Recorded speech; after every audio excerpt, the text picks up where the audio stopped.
ঈদের দিনের সুন্নাহগুলো কি? ঈদুল ফিতর আসলে সাহাবারা কি করতেন, আল্লাহ রাসূল কি করতে বলেছেন? ঈদুল ফিতরের সর্বপ্রথম যে কথা সেটি হচ্ছে তাকবীর, তাকবীর দেওয়া। বিষ্ণু বলেছেন ওয়াজাইয়িনু আ'য়াদাকুম বিত-তাকবীর, তোমরা তাকবীর দিয়ে ঈদের সৌন্দর্যকে বাড়াও। তার মানে ঈদের সাথে কিন্তু তাকবীরের একটা ওতপ্রোত সম্পর্ক আছে।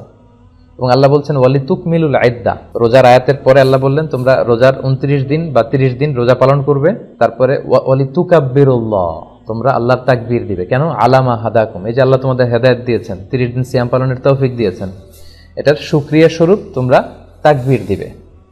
তো আমাদের বাংলাদেশে তাকবীর দেয়, আমাদের দেশের এখানে তাকবীরের একটু পার্থক্য আপনারা হয়তো দেখেছেন। বাংলাদেশে 2 বার আল্লাহু আকবার, এরপর লা ইলাহা ইল্লাল্লাহ, আবার 2 বার আল্লাহু আকবার, এরপর ওয়ালিল্লাহিল হামদ। এখানে ওরা 3 বার আল্লাহু আকবার বলে। আরব বিশ্ব আমরা দেখেছি একটা স্পেশাল সুরে ওরা পড়ে, ওরা এভাবে পড়ে আল্লাহু আকবার আল্লাহু আকবার আল্লাহু আকবার লা ইলাহা ইল্লাল্লাহ আল্লাহু আকবার আল্লাহু আকবার ওয়ালিল্লাহিল হামদ। দেখবেন আজকে মাগরিবের সালাতের পর থেকে কিন্তু তাকবীর শুরু হয়ে যাবে। তো ঈদুল ফিতরের তাকবীর হচ্ছে মাগরিবের আজানের পর থেকে। এই যে রাতটা আসছে এটাই মূলত ঈদের রাত। কালকে যে রাত এটা কিন্তু ঈদের পরের দিনের রাত, আরবিতে রাত আগে আসে। তো মাগরিবের পর থেকে আমরা তাকবীর শুরু করব, মাগরিবের পর এশার পর আজকে ফজরের পর ঈদের সালাত পর্যন্ত, দ্যাটস ইট, তাকবীর শেষ। কিন্তু ঈদুল আজহাতে আবার 9 তারিখ ফজর থেকে শুরু করে 13 তারিখ আসর পর্যন্ত 5 দিন আইয়ামুত তাশরিকে তাকবীর দিতে হয়। তো সম্মানিত সুধী, আসুন আমরা আজকে মাগরিবের সালাতের মধ্য দিয়ে তাকবীর দেওয়া শুরু করি। আল্লাহ বলেছেন যে অলি রাব্বিকা ফাকাব্বির, গ্লোরিফাই দ্য অ্যাট্রিবিউটস অফ আল্লাহ, আল্লাহর মহানতের ঘোষণা দাও, তিনি যে সবচেয়ে বড়। তাকবীরের মধ্য দিয়ে মূলত কিন্তু আমরা আল্লাহ যে সবচেয়ে বড় এবং সবচেয়ে পাওয়ারফুল এটার ঘোষণা দেয়। আল্লাহু আকবার মানে হচ্ছে আল্লাহ সবচেয়ে বড়, আল্লাহ সবচেয়ে মহান। তো প্রথম কাজ হচ্ছে আমরা তাকবীর দিব ইনশাআল্লাহ। দ্বিতীয় দায়িত্ব হচ্ছে সাদাকাতুল ফিতর, সিয়াম পালনের পরে সাদাকাতুল ফিতর আদায় করতে হয়। বিষ্ণু সাল্লাল্লাহু আলাইহি ওয়াসাল্লাম বলেছেন এটা সিগনিফিকেন্স 2টা, এক হচ্ছে তুহরাতান লিস-সাইম, রোজা রাখতে যে অনেক সময় আমরা অন্যায় করে ফেলেছি, মিথ্যা বলেছি, গীবত টিবত হয়তো করে ফেলেছি, এগুলো যাতে মাফ হয়ে যায়। 2 নম্বর সিগনিফিকেন্স হচ্ছে তুআমাতান লিল মাসাকিন, যাতে মিসকিনরাও কিছু খেতে পারে। আমরা কালকে পায়েস খাবো, ফিন্নি খাবো, সেমাই খাবো, কিন্তু যারা সুবিধা বঞ্চিত তারা কিছুই খাবে না। এটা আসলে ঈদের শেয়ারিংটা ওইভাবে হয় না, বরং তারাও যাতে কিছু শেয়ার করতে পারে, খেতে পারে, এজন্য মূলত। আর সম্মানিত শুধু এটা অবশ্যই এটা ডেডলাইন হচ্ছে আগামীকাল ঈদের নামাজ। ঈদের নামাজের আগে আপনাকে পে করতে হবে। ঈদের নামাজের পরে দিলে কিন্তু সাদাকাতুল ফিতরের সওয়াবটা আর হয় না।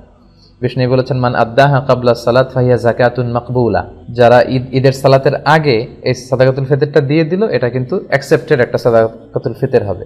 ওমান আদ্দাহা বা'দা সালাত, আর ঈদের সালাতের পরে যদি সাদাকাতুল ফিতর আপনি দেন তাহলে ফাহিয়া সাদাকাতুম মিনাস সাদাকাত, এটা নরমাল চ্যারিটি হবে, আপনি সাদাকাতুল ফিতরের সওয়াব পাবেন না। খাবার দিয়ে দিতে বলেছেন বিষ্ণু ইসলাম, 4টা খাবারের কথা পাওয়া যায়, খেজুর দিয়ে, জব দিয়ে, বার্লি দিয়ে, কিশমিশ দিয়ে। তা আপনি যদি কিশমিশের হিসাব করেন তাহলে কিন্তু অনেক টাকা দিতে হয়, অর্থাৎ প্রত্যেকের লাইফস্টাইল যেরকম ওই অনুযায়ী। তো এক্ষেত্রে বাংলাদেশে ইদানিং একটা বিষয় আমি খুব দেখি যে টাকা দিয়ে দেয়া যাবে না, এরকম খুব মতভেদ লক্ষ্য করা যাচ্ছে। আচ্ছা, প্রকৃত সুন্নাহ হচ্ছে খাবার দিয়ে দিয়ে দেওয়া। লেটস সে বাংলাদেশের মানুষের খাবার হচ্ছে চাল কিংবা ডাল, তো 1 সা বিষ্ণুনবী আদায় করতে বলেছেন। এরপরে একটা সুন্নত হচ্ছে ঈদের দিন গোসল করা সকালে। বিষ্ণুনবী গোসল করেছেন কিনা এই মর্মে আমি পাইনি এভাবে, কিন্তু ইবনে ওমর উনি গোসল করতেন, ইবনে ওমর রাদিয়াল্লাহু আনহু।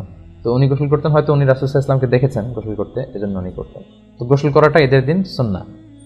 এরপর লুবসু আহসানিস সিয়াব, আপনি নতুন কাপড় বা পাঞ্জাবি যদি থাকে এটা পরতে পারেন, আর নতুন কাপড় না থাকলে পুরাতন যেগুলো আছে এগুলো ধুয়ে আয়রন করে ওইটা পরতে পারেন।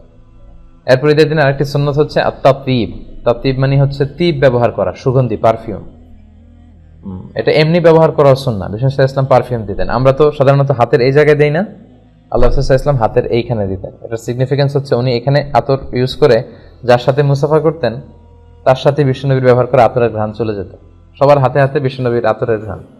আর বিষ্ণুনবী মাথার এইভাবে সিঁথি করতেন, তো সিঁথি করে এইখানে আতর ঢেলে দিতেন, কপাল দিয়ে বেয়ে বেয়ে পড়তো, এজন্য উনি যেখানে সেজদা দিতেন ওই সব জায়গায় আতরের ঘ্রাণ পাওয়া যেত। হাদিসে এসেছে আরবাউন মিন সুনানিল মুরসালিন, 4টা হচ্ছে সব নবীদের সুন্নাত। এই 4টা সুন্নাত সব নবীদের মধ্যে পাওয়া যায়। এক হচ্ছে খেতান, সব নবীরা সুন্নাতে খাতনা করেছেন। আর নিকা, সব নবীরা বিয়ে করেছেন, 2-1 ছাড়া। ইয়াহইয়া ঈসা আলাইহিস সালামের ব্যাপারে পাওয়া যায়, হয়তো বিয়ে করেননি। আর সিওয়াক, সব নবীরা মেসওয়াক করতেন। আল উতুর, সব নবীরা পারফিউম ইউজ করতেন। তো সুযোগ হলে আমরা পারফিউম ইউজ করবো ইনশাআল্লাহ।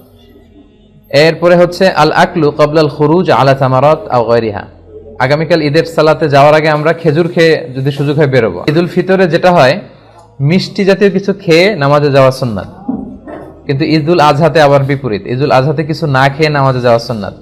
কারণ ঈদুল আজহার সিকোয়েন্সটা আল্লাহ বলেছেন যে ফসল্লি লি রব্বিকা ওয়ানহার, মানে আগে সালাত পড়বেন, তারপরে কুরবানি করবেন, তারপরে কুরবানির গোশত খাবেন বা কিছু খাবেন, মানে আসসালাতু আউওয়ালান আন-নাহর সানিয়ান ওয়াল আকলু সালিসান।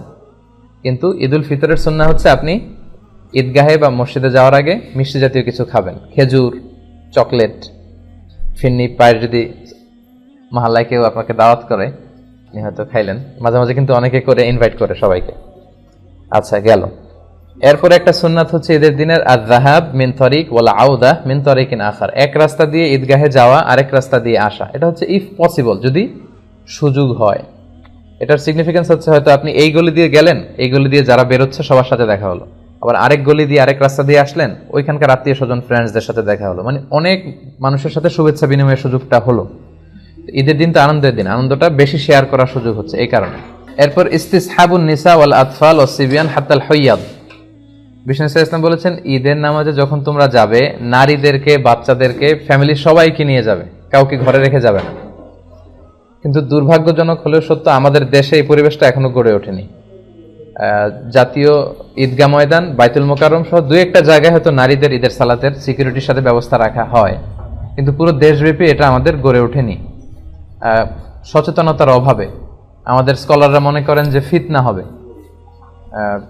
ঈদের 2-3 দিন আগে শপিং মলগুলোতে হাঁটা যায় না নারীদের কারণে, তারপর রাস্তাঘাটে, তার পয়লা বৈশাখে আমাদের বোনরা ঠিকই সেলিব্রেট করে, বাট ঈদের ক্ষেত্রে কিন্তু ওনাদের বঞ্চিত করা হয়, বলা যে মসজিদে যাওয়া যাবে না, ফিতনা হবে। তো এটার ব্যাপারে সচেতনতা দরকার এবং তাদেরকে একটা সুন্দর সিকিউর প্লেস করে দেওয়া দরকার যাতে করে তারা যেতে পারে।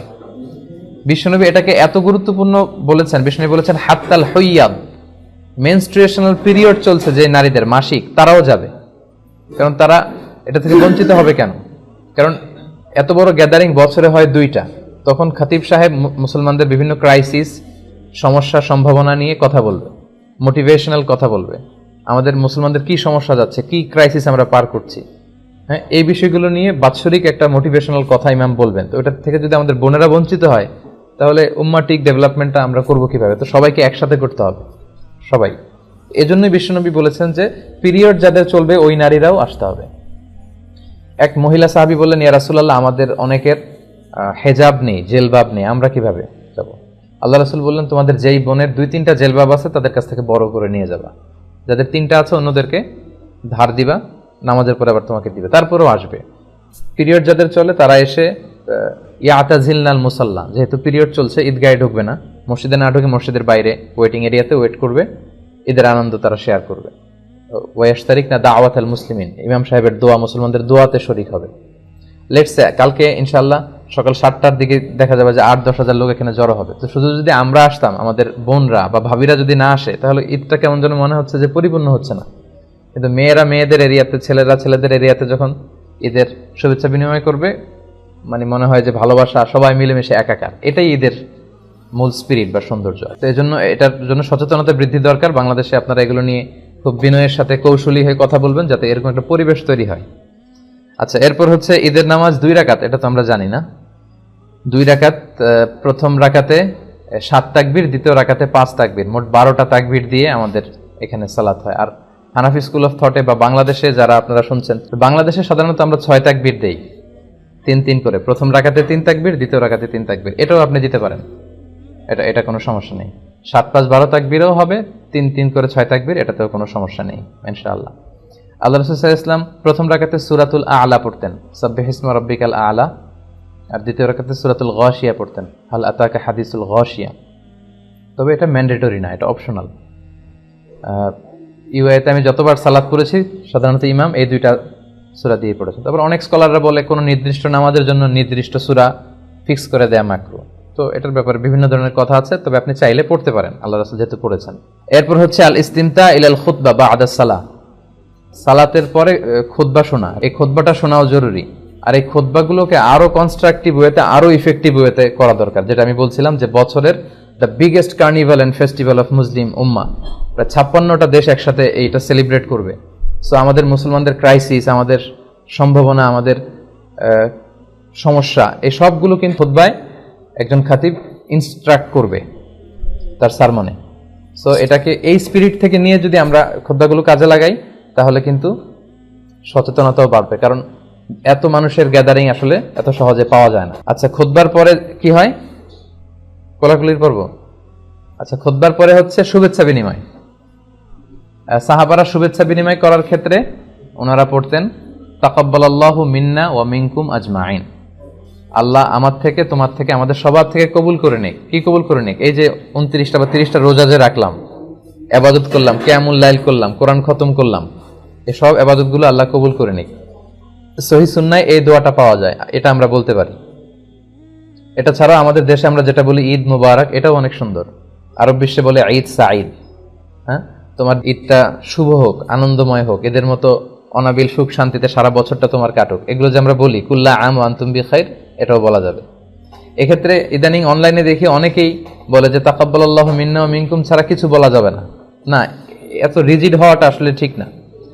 খেয়াল রাখবেন, একটা হচ্ছে রিলিজিয়ান আর একটা হচ্ছে কালচার। ধর্ম আর কালচার দুইটাকে গুলিয়ে ফেলা যাবে না।